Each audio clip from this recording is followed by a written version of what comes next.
Buenos días para todos, hermanos, y buenos días a nuestros hermanos que están por Zoom acompañándonos en esta mañana. Estamos hoy en un salón que estamos probando a ver qué tal nos va con el tema de este ejercicio híbrido entre la presencialidad y la virtualidad, que ya lo han desarrollado nuestros hermanos en Cali varias veces y nosotros, esta sería nuestra segunda oportunidad, ¿vale? Así que es muy especial, qué chévere que pudimos cantar alabanzas a nuestro Dios. Gracias, Gonza, por la ofrenda, mi hermano. Bueno, chévere, estamos de puente, ¿no? Hay lunes festivo. Qué ricos son los festivos, ¿verdad? Pues a muchos nos gustan, a muchos nos gustan. ¿Ustedes saben por qué es festivo? El Día de la Raza, correcto, el Día de la Raza. Colombia, como lo he mencionado algunas veces, es de los países que más festivos tiene. Tenemos también ese puesto de honor dentro de las festividades y los días de descanso. El Día de la Raza es en conmemoración a la llegada de los colonizadores. 12 de octubre es el día oficial.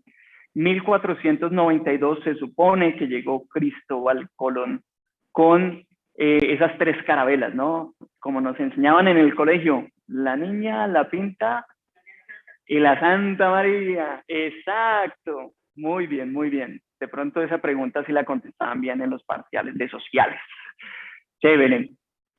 Bueno, según expertos, muy seguramente fue entre el 20 y el 22 de octubre, no necesariamente el 12 de octubre, que llegó Colón a las Indias, porque él supuestamente estaba buscando llegar a las Indias, un camino más corto y se le fue mucho más largo de lo que pensaba. Los cálculos fueron realmente malos y terminó llegando a un nuevo continente, pero de pura suerte.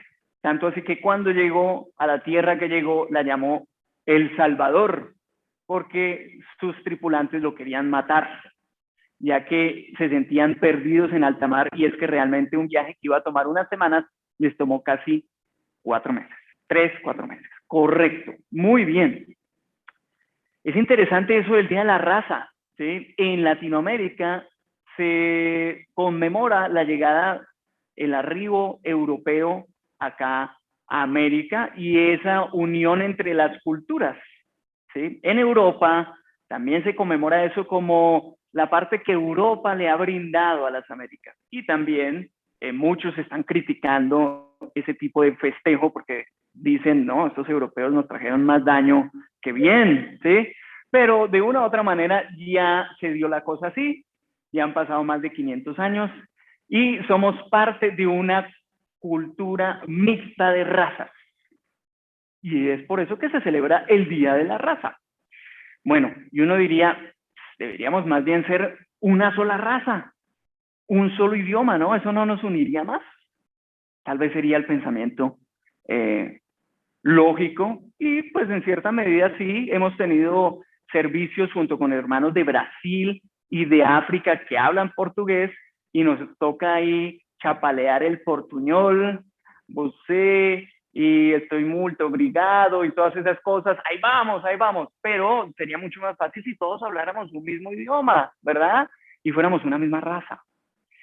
Fíjate que el ser humano tuvo esa idea y está en el Génesis, justo después del diluvio, cuando por fin se seca la tierra, cesa la lluvia, a la larga hay tierra firme, entonces salen los hijos de Noé y tienen una espléndida idea. Vamos a ver si esa idea le gustó a Dios.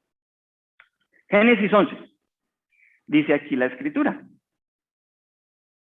En ese entonces se hablaba un solo idioma en toda la tierra. ¡Ay, qué chévere! Un solo idioma, buenísimo. Al emigrar al oriente, la gente encontró una llanura en la región de Sinar y allí se asentaron. Un día se dijeron unos a otros, vamos a hacer ladrillos y a coserlos al fuego. Fue así como usaron ladrillos en vez de piedras y asfalto en vez de mezcla. Luego dijeron, construyamos una ciudad con una torre que llegue hasta el cielo. ¡Wow! ¡Qué aspiraciones! De ese modo nos haremos famosos y evitaremos ser dispersados por toda la tierra. Ok. Bueno, vemos un propósito, vemos un corazón y vemos un solo pueblo con un solo idioma y una sola raza.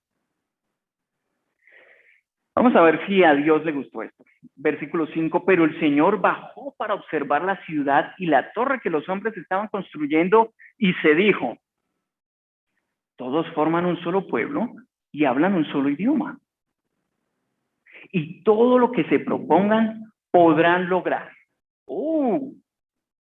Será mejor que bajemos. ¿Con quién estaría hablando Dios si está hablando consigo mismo? A confundir su idioma para que ya no se entiendan entre ellos mismos. Paremos ahí, entonces Dios es un Dios de desunión. Fíjate, los dispersó. ¿Ustedes están hablando el mismo idioma? Mejor voy a ir a confundirles el idioma. Vamos. ¿Con quién estaría hablando? De esta manera el Señor los dispersó desde allí por toda la tierra y por lo tanto dejaron de construir la ciudad. Por eso a la ciudad se le llamó Babel. Esa es la famosa historia de la Torre de Babel, que significa división. Entonces, ¿Dios es un Dios de división? El ser humano estaba con un solo propósito, una sola lengua, un solo objetivo, estar unidos. Pero fue allí donde el Señor confundió el idioma de toda la gente de la tierra y de donde los dispersó por todo el mundo. Se ve desde allí que Dios conocía el corazón del ser humano. Y se nota cuando ellos dicen, vamos a construir una torre que llegue hasta el cielo. Pero ¿quién está en el cielo sino Dios? Bueno, de pronto podemos tener el mismo nivel de Dios. Vamos a construirla hasta el cielo.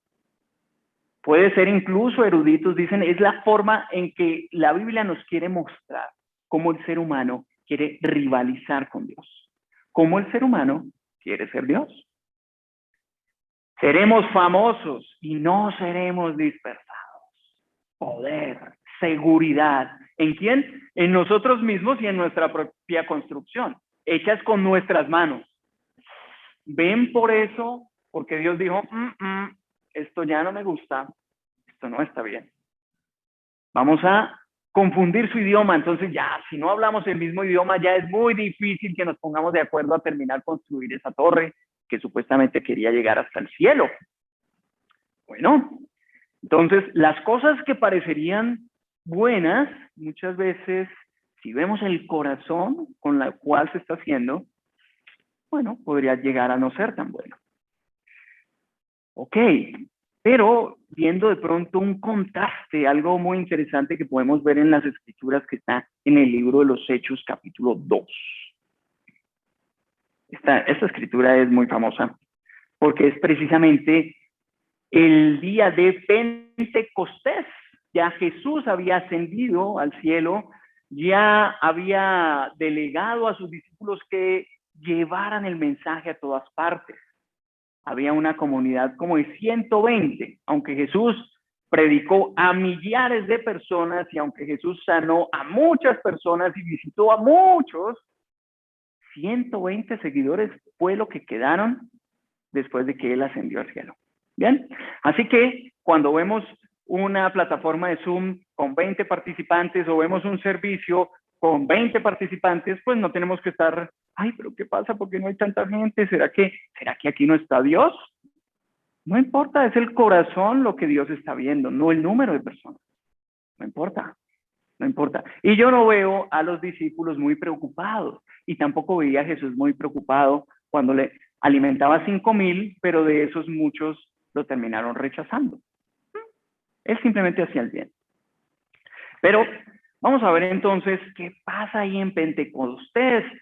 Hechos, capítulo 2, versículo 1. Cuando llegó el día de Pentecostés, estaban todos juntos en el mismo lugar.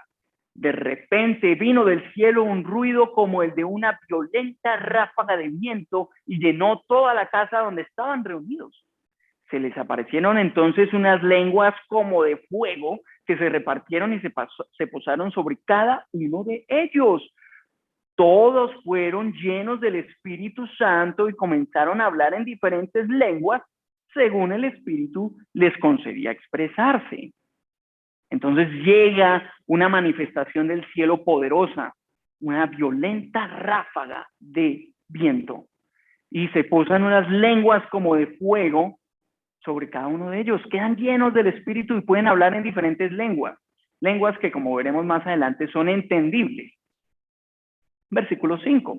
Estaban de visita en Jerusalén judíos piadosos procedentes de todas las naciones de la tierra. Al oír aquel bullicio, se agolparon y quedaron todos pasmados, porque cada uno los escuchaba hablar en su propio idioma. Desconcertados y maravillados decían: ¿no son galileos todos estos que están hablando? ¿Cómo es que cada uno de nosotros los oye hablar en su lengua materna? Partos, medos, elamitas, habitantes de Mesopotamia, de Judea y de Capadocia, del Ponto y de Asia, de Frigia y de Panfilia. No solo esto, de Egipto y de las regiones de Libia cercanas a Cirene, visitantes llegados de Roma, judíos, prosélitos, cretenses y árabes. Todos por igual, los oímos proclamar en nuestra propia lengua las maravillas de Dios. Ok, vemos muchos libros después de Génesis, cómo hay un proceder diferente de Dios. Para la construcción de la Torre de Babel, Dios vio que se hablaba un solo idioma, que estaban formando un solo pueblo, y prefirió dispersarlos.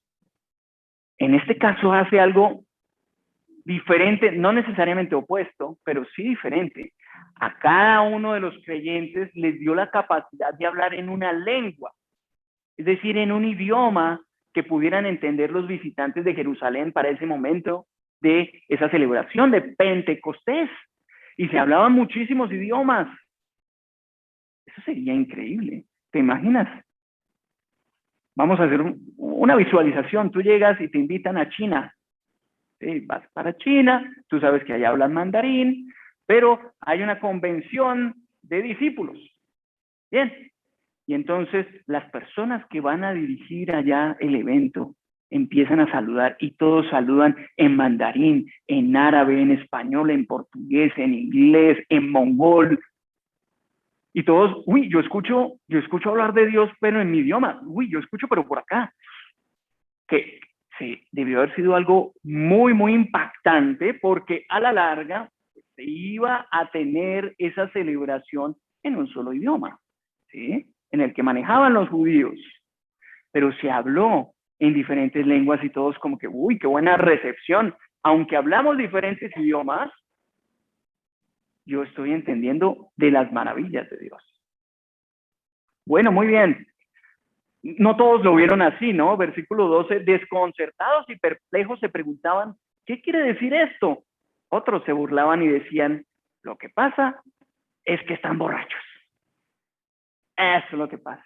Esta gente se embriagó tanto que está hablando en otro idioma. No sé qué lógica tendrían, porque si para tener el don de lenguas hay que embriagarse, pues yo no lo quiero tener. ¿Sí? Sencillamente porque no es bueno. Entonces Pedro con los 11 se puso de pie y dijo a voz en cuello, compatriotas, judíos y todos ustedes que están en Jerusalén, déjenme explicarles lo que sucede. Presten atención a lo que voy a decir. Estos no están borrachos como ustedes suponen.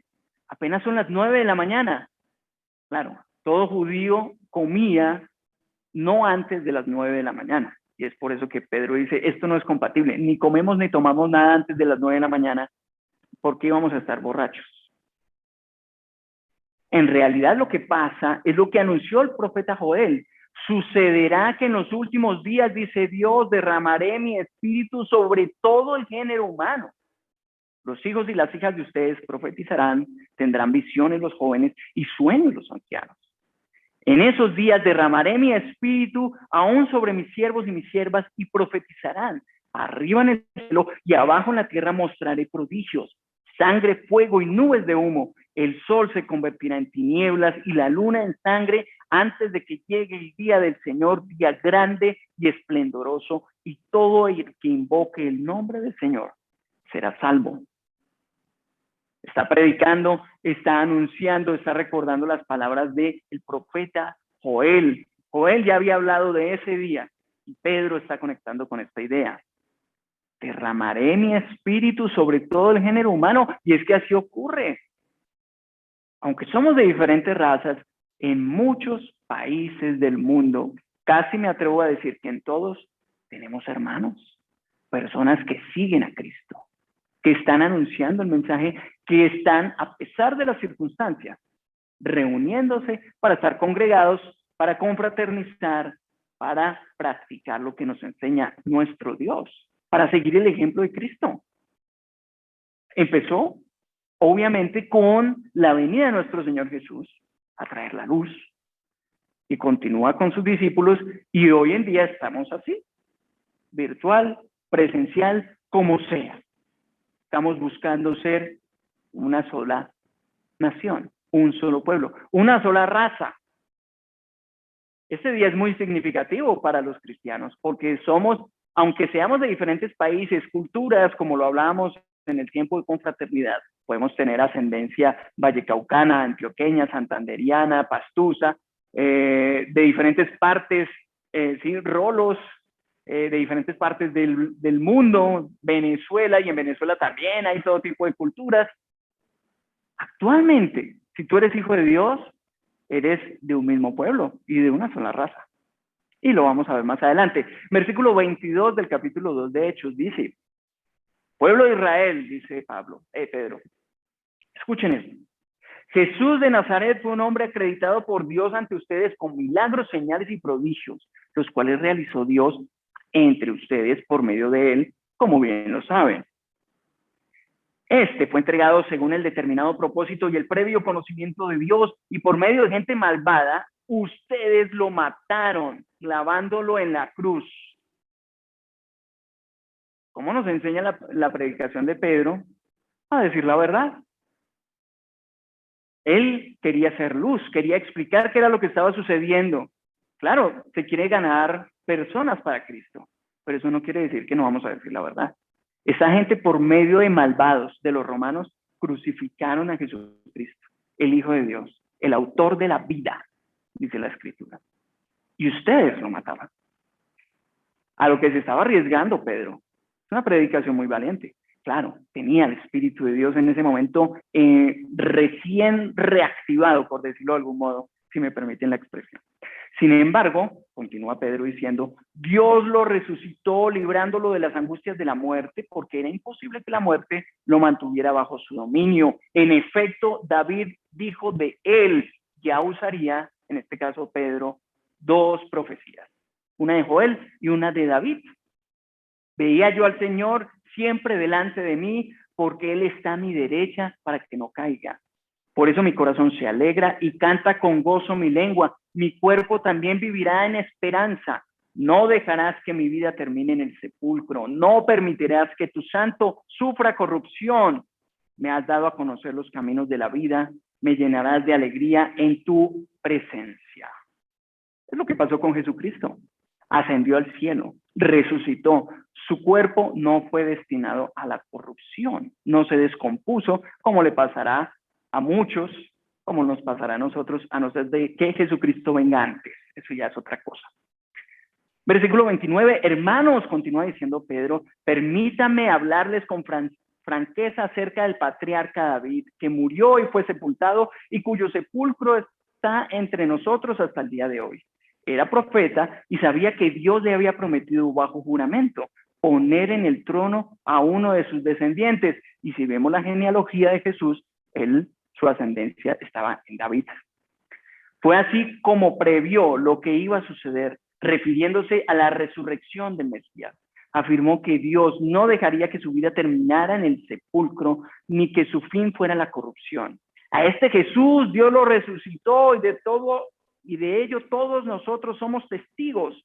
Exaltado por el poder de Dios y habiendo recibido del Padre el Espíritu prometido, ha derramado esto que ustedes ahora ven y oyen. Es lo que está pasando, se está cumpliendo La profecía se está cumpliendo lo que Dios había dispuesto. Es lo que ustedes están viendo. Aquí no hay licor, no hay borrachos, no estamos hablando lenguas diferentes por eso, sino porque se está dando la profecía. David no subió al cielo y sin embargo declaró, dijo el Señor a mi Señor, siéntate a mi derecha hasta que ponga a tus enemigos por estrado de tus pies. Por tanto, sépalo bien todo Israel, que a este Jesús, a quienes ustedes crucificaron, Dios lo ha hecho Señor y Mesías. Les dice la verdad, les habla conectándole con las escrituras, con las profecías, con los profetas que ellos mismos creían, respaldaban, leían en las sinagogas cada sábado. Cuando oyeron esto, versículo 37, todos se sintieron profundamente conmovidos y les dijeron a Pedro y a los otros apóstoles, hermanos, ¿qué debemos hacer? Es lo que buscamos cada vez que predicamos la palabra de Dios. Personas que se hagan esa pregunta. ¿Qué debemos hacer? Porque Jesús tiene la respuesta, porque Dios tiene el camino, porque Dios ya nos ha dado la profecía por medio de su palabra. Pero hay hermanos, hay personas que pueden tener más conocimiento y una comunidad con el deseo de recibir hermanos, llevar personas a Dios, que esté dispuesta a instruir a quien quiera saber, hermano, ¿qué debo hacer? Nosotros somos así, sea presencial, sea virtual, nosotros buscamos eso. No somos muchos, pero tenemos un gran corazón. No estoy diciendo, wow, somos una gran congregación, somos increíblemente espirituales. No, simplemente estamos buscando creerle a Dios. Si Dios dice que tengamos compasión, que busquemos ayudar, que busquemos llevar a personas a que lo conozcan, pues eso haremos. Y ya está. Fue lo que hizo Pedro. Creo que él no tenía la intención de que se diera lo que pasó. ¿Qué debemos hacer? Le preguntaron. Pedro contestó, arrepiéntanse y bautícese cada uno de ustedes en el nombre de Jesucristo para perdón de sus pecados. Les contestó Pedro, y recibirán el don del Espíritu Santo. En efecto, la promesa es para ustedes, para sus hijos y para todos los extranjeros, es decir, para todos aquellos a quienes el Señor nuestro Dios quiera llamar. Está abierta la puerta. Es para todos. ¿Qué hay que hacer? Si preguntan, bueno, ¿y en su congregación qué dejan hacer? ¿Qué permiten? No sé, simplemente seguir a Jesucristo. Pero, ¿y para ser parte de ustedes qué hay que hacer? Pues arrepentirse y bautizarse. Ya, no más. ¿Y arrepentirme de qué? Ah, pues estudiemos la Biblia. Estudiando la Biblia nos daremos cuenta de que te tienes que arrepentir. Y si ves que realmente te quieres arrepentir y quieres que Jesucristo sea tu Señor y tu Salvador, te puedes bautizar y serás parte de la familia, no es más. No es más. Suena sencillo, pero es muy profundo. Y sé que mis hermanos lo entienden así. Y con muchas otras razones les exhortaba Pedro insistentemente, sálvense de esta generación perversa. Sálvense de esta generación perversa. Y es que a veces pasa así. Vivimos en un mundo donde hay mucha perversidad. Mucha. Cada vez más la maldad, la distorsión de lo que Dios ha creado está dominando el mundo. Cada vez más se ve lo malo como normal y le atribuyen a lo normal lo bueno, o que hay que ser tolerantes, que hay diversidad. Dios no está hablando de eso. Dios habla de una tolerancia, pero Dios no está hablando de tolerar el pecado. Dios no está hablando de que las familias se distorsionen, que puede haber una familia con dos hombres y es papá y pueden tener un hijo. Dios no está hablando de eso. Y tomo ese punto porque muchas veces a través de la repetición se va generando en las personas esa idea de que pues es normal, es bueno y ok, está bien. Pues la Biblia habla de que el homosexualismo es un pecado, ¿sí? Y que hay que arrepentirse también de eso. Como también cualquier otro pecado, el homosexualismo, la mentira, la inmoralidad es lo mismo, es pecado, hay que arrepentirse de esto. Hay que arrepentirse. La pereza, el orgullo, la vanidad, todo eso hay que arrepentirse de esto. Entonces, cuando lo vemos así ya no es tan fácil. ¿Mm? Muchas veces, en lugares donde se dice que se predica la palabra de Dios, sencillamente se dicen cosas que las personas quieren escuchar y alivian su conciencia y se van tranquilos. Aquí la Biblia nos está hablando de algo diferente. Hay que ir profundo al corazón. ¿De qué me tengo que arrepentir? La vida del cristianismo es de un continuo arrepentimiento porque somos pecadores. El apóstol Juan dice, quien dice que no tiene pecado es un mentiroso. O sea, todos somos pecadores, ¿sí? Por más bueno que te veas, por más santa que te veas, ahí hay pecado. Pero no te descalifica porque debemos amarnos, tolerarnos como pecadores, pero no tolerar el pecado, ni amar el pecado. Es diferente. Si ven la diferencia entre la raza de Dios y la raza del mundo, Dios empieza a distanciarla. Ustedes son diferentes. Versículo 41. Así pues, los que recibieron su mensaje fueron bautizados y aquel día se unieron a la iglesia unas 3,000 personas. De pronto, dentro de 8 días puede ser ese día. Hacemos un servicio, hay 3,000 personas y dicen, hermanos, ¿qué tenemos que hacer? No, pues arrepiéntanse y bautícense. Y entonces ampliamos el complemento de Zoom, ya no para 100, sino para 500 o para 1,000, porque de pronto vamos a tener que hacer bautizos a domicilio, express. De pronto los llevamos a una piscina o un río y puede ser, le pasó a Pedro, le pasó a los apóstoles, ¿por qué no nos puede pasar a nosotros? No porque lo busquemos, pues es Dios el que permite que pasen esas cosas. Dios es el que permitió que esas personas se sintieran profundamente conmovidos y que preguntaran qué debemos hacer. Yo les recomiendo, hermanos, busquemos esas personas. Hay personas que sí están con el corazón conmovido y con esa pregunta, ¿qué hay que hacer? Porque la verdad me siento muy mal con mi vida. No me hallo. Y nosotros como hijos de Dios tenemos respuestas. A esos atendámonos. Mi recomendación.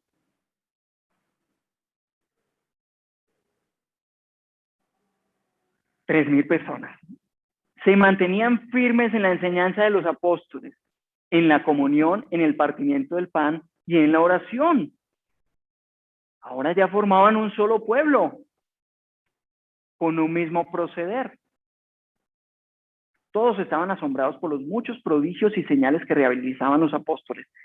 Todos los creyentes estaban juntos y tenían todo en común. Un solo pueblo, diferentes lenguas, un solo pueblo, tanto así que vendían sus propiedades y posesiones y compartían sus bienes entre sí según la necesidad de cada uno. Y en esto, pues quiero aclarar, no necesariamente es algo que tengamos que hacer, aunque si alguien está invitado a coger sus posesiones, venderlas y dárselas a los hermanos, pues está bien, yo no le veo problema. Lo que pasaba es que esas 3,000 personas iban a estar allí un buen tiempo, estaban de visita en Jerusalén. Se necesitaba atender varias cosas y ya que necesitaban instrucción bíblica por un tiempo, instrucción espiritual, instrucción de Dios, pues se quedaron un tiempo y había que sustentarlos y fue así como varios hicieron esto, incluido Bernabé, compañero de viaje misionero de Pablo, que vendió lo que tenía. Bueno, muy bien. El contraste, la Torre de Babel, una sola cultura, un solo idioma y Dios los divide. Ahora, Pedro predica y aparece varios idiomas, pero un solo pueblo. El pueblo de Dios. Una sola raza. ¿De qué raza son los hijos de Dios? Primera de Pedro 2. Esto para finalizar. Primera de Pedro, capítulo 2, versículo 9. Pedro les está hablando a creyentes, y es una carta que él mismo menciona a varias partes del mundo. Dice que están estos hermanos dispersos o en la diáspora. Dispersos. Pero ustedes son linaje escogido, real sacerdocio, nación santa, pueblo que pertenece a Dios para que proclamen las obras maravillosas de aquel que los llamó de las tinieblas a su luz admirable. Ustedes antes ni siquiera eran pueblo, pero ahora son pueblo de Dios. Antes no habían recibido misericordia, pero ahora ya la han recibido. Hermanos, es claro y es de mucho ánimo para todos nosotros. Somos esa nación, somos ese linaje escogido, somos ese real sacerdocio, somos ese pueblo que pertenece a Dios. Eso somos. Esa es nuestra raza actualmente. Así que sí, seguramente muchos en nuestra ascendencia tenemos un poquito de español, un poquito de turco, un poquito de francés, un poquito de muchas mezclas, de muchas culturas a través de la historia de la humanidad. Y lo que nos infundieron nuestros padres, ya sea por su ejemplo o su propia genética, ha caracterizado nuestra personalidad, nuestro temperamento, nuestro carácter. Pero hay algo que va por encima de todo eso, por encima de la ascendencia, por encima de incluso la genética, por encima de lo que le veíamos a nuestros padres. Por encima de eso está el Espíritu de Dios. Poderoso, que hace que lo imposible se haga posible. Que hace que el infiel se vuelva fiel. Que hace que el mentiroso se vuelva un hombre, una mujer de verdad. Que hace que el tímido para compartir las escrituras sea evangelista. Que hace que el que no perdona, perdone. Y el que odia, ama. Eso es lo que hace el Espíritu de Dios. Por eso somos una nación diferente. Por eso somos una raza diferente. Por eso somos un linaje escogido. Y eso no fue porque nosotros a pulso lo logramos. Claro que no. Claro que no. Es el momento de recordar quién nos ha hecho una sola nación. Nuestro Señor Jesús. Él es quien dio su vida, no solo para el perdón de los pecados, sino para que se cumpla lo que dice aquí. Que seamos esa nación santa, ese pueblo que pertenece a Dios, ese linaje escogido. Eso somos nosotros. A veces veo hermanos que no se la creen, que todavía no conectan con esa idea. Menos mal Dios sí sabe eso. Y aunque tú no creas que eres así, ya eres así. Ya eres santo. Ya eres del real sacerdocio. Tranquilo, tranquila. Eres eso. Tú eres eso. Pero no por ti, tranquilo, es por el Espíritu de Dios, por Jesucristo, por su sacrificio, por su sangre, por su poder. Y es por eso que es un buen momento para agradecer a nuestro Dios. Soy de Santander, tengo ascendencia del Valle del Cauca, paisa, de Venezuela, viví en Canadá. Todo eso llega a influir cosas de ti. Pero la influencia más poderosa es la de Dios. Por eso, independientemente de dónde seamos, independientemente de dónde estemos, si acá presencial en este salón, si allá virtual, en Cali, en Chía, en donde estén, independientemente de eso, eje cafetero, independientemente de eso, somos una sola raza, somos un solo pueblo. Por eso somos hermanos. Nos une la sangre de Cristo. Así que me encanta celebrar el Día de la Raza. No porque haya llegado Cristóbal Colón. No. Pero sí llegó un Cristo, es cierto. Llegó Cristo, nuestro Señor, y ha hecho una raza diferente. Cada uno de nosotros ahora somos un pueblo escogido. Pues qué especial poder celebrar eso agradecerle a nuestro Dios mientras tomamos del pan y el vino, el cuerpo y la sangre de nuestro Señor Jesús, porque es el momento de la comunión, de la común unión. Es decir, somos un solo pueblo unidos en torno al cuerpo y la sangre de Cristo, en agradecimiento, en conmemoración, en recordación, en ánimo para mantenernos firmes, porque esta nación santa nos está esperando. ¿De dónde somos ciudadanos? Dice la Escritura, del cielo. Pudiste haber nacido donde sea, criado donde sea, pero realmente el que es de Cristo es un ciudadano del cielo. Tenemos que mantener nuestra cédula del cielo intacta, no la vayan a botar, por favor. Sí, o empeñar. Ojo, es importante mantenernos ahí firmes. Precisamente por eso hacemos lo que hacemos, siguiendo el ejemplo de Cristo, reuniéndonos, animándonos unos a otros, llevando la verdad, así duela, para que podamos llegar. Uy, bueno, llegué cansado, fatigado, lesionado, pero llegué a mi nación, llegué al cielo. ¿Vale? Vamos a orar por el pan y el vino en agradecimiento a nuestro Dios. Señor y Dios, muy buenos días, Padre Santo. Te agradecemos por poder recordar a nuestro Señor Jesús, el artífice de nuestra redención, de nuestra salvación, quien con su sangre derramada en la cruz pagó por nuestro pecado. La misma Escritura dice que esto para los instruidos es tontería, que para los judíos no cristianos es algo que ofende, pero para nosotros es salvación. Y es un momento para alegrarnos. Este lunes festivo es fiesta, sí, claro, no hay que ir a trabajar, claro que sí, gracias Dios, pero también gracias porque podemos descansar en ti. Podemos recordar que somos un solo pueblo, una sola raza, llamados para ser un linaje escogido, real sacerdocio, santos, apartados. Eso lo has hecho tú y solo tú, Señor Dios. Así que gracias por ello, Padre Santo.